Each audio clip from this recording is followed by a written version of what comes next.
ఈనాడు చూస్తే తిరుమలలో అపచారంపై సిట్ బాధ్యులపై కఠిన చర్యలు తీసుకుంటాం. దోషాలను తొలగించేందుకు నేడు తిరుపతిలో శాంతి హోమం.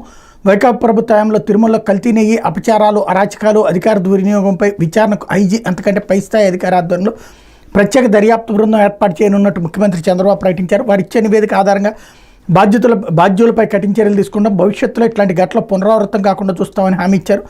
ప్రజల మనోభావాలతో ఆడుకునే హక్కు ఎవరికి లేదు. ప్రతి దేవాలయంలో సంప్రదాయాలు, ఆచారాలను గౌరవించాల్సిందే.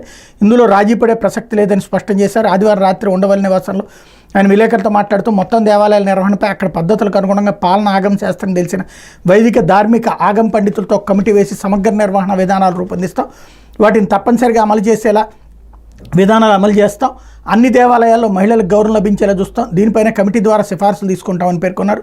దేవాలయాలు, మసీదులు, చర్చిలన్నింటిలో మత సామరస్యం కాపాడుకోవాలి. ఏ మతం ప్రార్థన మందిరంలో ఆ మతం వారే ఉండాలి. పాలక మండలాల్లో నేరస్తులు, సంఘ విద్రోహ శక్తులు లేకుండా చూస్తాం.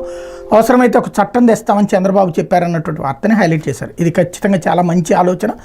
కాకపోతే ఇక్కడ ఏకైక అంశం మాత్రం ఇదేదో కమిటీలు వేసుకునేటటువంటి వ్యవహారం కాదు. ఇది భక్తుల మనోభావాలతో ముడిపడి ఉన్నటువంటి అంశం. సిబిఐ దర్యాప్తు సరైనటువంటిది. అట్లాగే క్రిమినల్ కేసు పెట్టడం అన్నటువంటిది ముఖ్యమైనటువంటిది. క్రిమినల్ కేసు పెట్టకుండా చేసేటటువంటి విచారణ రాజకీయపరమైనటువంటి విచారణ అవుతుంది తప్పించి అసలు విచారణ కాదు. అది దృష్టిలో పెట్టుకోవాల్సి ఉంది. లేకపోతే ఘర్షణ